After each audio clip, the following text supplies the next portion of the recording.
Hey everyone, today I want to tell you the story of Amara Johnson, a young black woman whose life changed forever on what should have been the happiest day of the year, her birthday. Amara had worked for nearly a decade at Whitmore Tech, a company known for its innovation, but behind its glossy reputation lurked prejudice and cold ambition. On the morning of her 29th birthday, she walked into the office expecting smiles, maybe a cake, a few kind words from colleagues who had worked alongside her for years. Instead, she was met with silence and subtle glances. Rachel Kim, her coworker, whispered to a colleague as Amara passed by, "She's just not the image we want for our investors." And Helen Whitmore, the CEO, leaned back in her chair and muttered, "Maybe it's time we find someone who fits the role better." Amara froze for a second, disbelief washing over her, then clenched her jaw and smiled politely. But inside, the sting of humiliation cut deep. No one spoke. No one celebrated her. Even her own team avoided eye contact. She tried to shake it off, telling herself that maybe they were just busy. Maybe it was nothing personal. But deep down, she knew it was personal. She knew the color of her skin had made her invisible in the eyes of the people who were supposed to value her talent.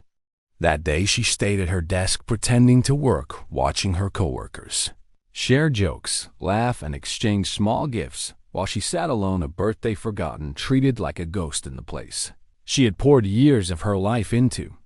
And then came the meeting. Helen summoned her to the conference room, eyes cold, and delivered the words that would alter the course of her life. "We're letting you go. Effective immediately. You're welcome to submit your remaining work, but we need someone more aligned with our image." Amara's world seemed to collapse. She nodded, forced a smile that felt fake even to her own face, and gathered her things, her heart pounding with anger, disbelief, and exhaustion. That was when she realized that the people who were supposed to support her, who were supposed to recognize her hard work, had chosen convenience over fairness, prejudice over merit, and that she had been quietly discarded. On her way home, Amara called her parents, hoping for guidance, perhaps even empathy. They listened briefly, made perfunctory comments about being more resilient, and hung up.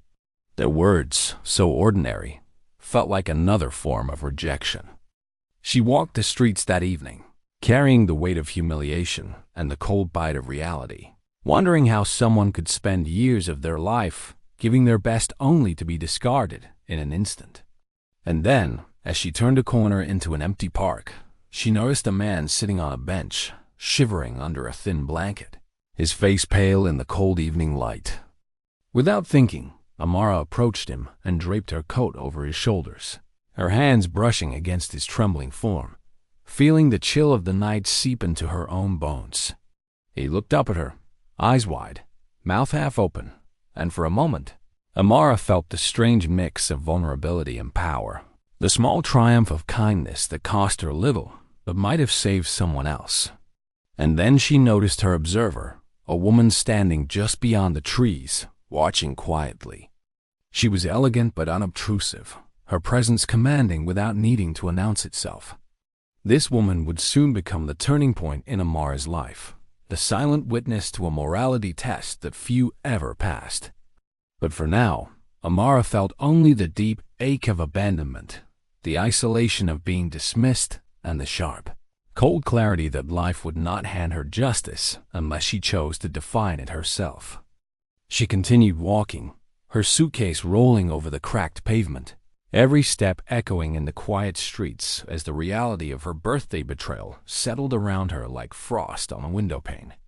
And right there, in that moment of despair, she made a silent vow. Whatever came next, she would not allow the cruelty or prejudice of others to dictate her future. And now, I want to ask you, the person watching this story, who are you? Where are you watching from? Drop your city in the comments below. If you like stories like this, make sure to hit subscribe and give this video a thumbs up so you won't miss any of the life-changing stories we share. Because what comes next in Amara's story is a journey through struggle, resilience, and a reward that no one saw coming.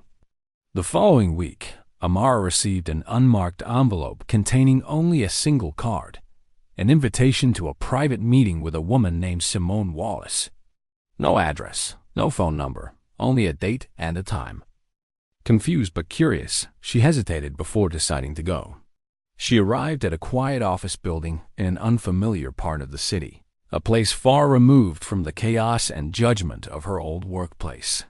Inside, Simone greeted her not as a visitor, but as someone whose presence had been anticipated, whose actions had been observed, whose integrity had quietly shone through the shadows of a world too often blinded by appearances.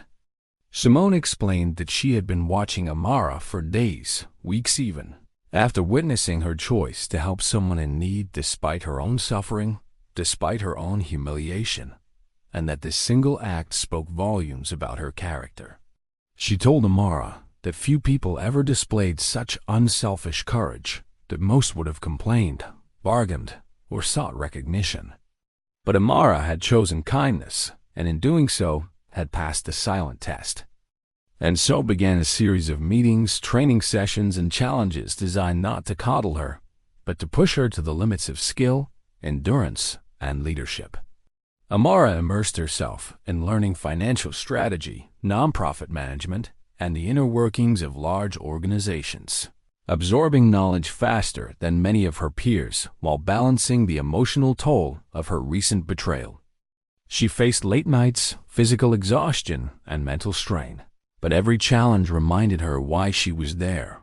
Not for recognition, not for immediate reward, but to grow into a person capable of wielding influence with compassion and intelligence.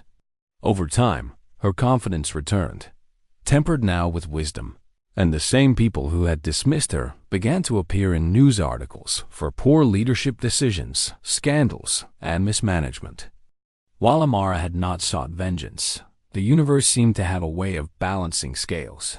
Her focus remained on building something meaningful, something that could touch lives in ways her previous job never could. She learned that true success isn't about personal gain alone, but about lifting others, creating opportunities where there were none, and using privilege responsibly when it is finally placed in your hands. And so, the birthday that had begun with humiliation, pain, and rejection became the catalyst for transformation, the first spark of a journey that would eventually see Amara rising far above the petty cruelty of the world that once dismissed her. Months passed, and Amara's dedication, skill, and moral clarity did not go unnoticed. Simone Wallace introduced her to opportunities in finance, social entrepreneurship, and large-scale philanthropy. Every challenge Amara faced tested not only her intellect, but her empathy, her patience, and her ability to make decisions that could impact countless lives. She learned to navigate politics, assess risk, and lead teams effectively, always guided by the principle that success is meaningless without integrity. During this time, the people who had belittled her, Helen, Rachel, and Mark, continued their downward trajectory. Poor investments, public scandals, and a lack of competence began to surface. Helen, once the powerful CEO, now faced lawsuits and investor distrust.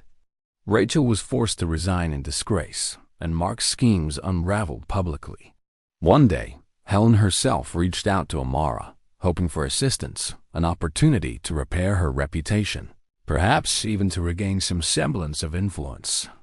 Amara calmly considered the request, remembering the humiliation, the biased comments, and the way her birthday had been stolen from her. She declined politely but firmly, offering no sympathy, no second chance, only the dignity of silence. Meanwhile, Amara focused on building her own venture, a foundation and business incubator dedicated to empowering Black women, young professionals, and underrepresented entrepreneurs. She created programs that provided mentorship, funding, and professional guidance, ensuring that no one would be dismissed or overlooked because of color, gender, or circumstance. The initiative grew rapidly, attracting attention for its tangible impact and ethical approach. Amara often reflected on the night she had been cast aside, the loneliness she had felt, and the silent test that Simone had observed. Every success she achieved was a tribute not only to her intelligence and perseverance, but to her decision to remain kind, resilient, and morally steadfast when it mattered most.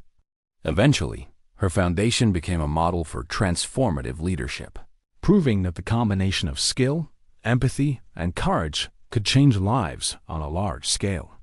Amara's story spread through media outlets, inspiring thousands who had faced discrimination, betrayal, or prejudice, showing that integrity and persistence could overcome even systemic barriers.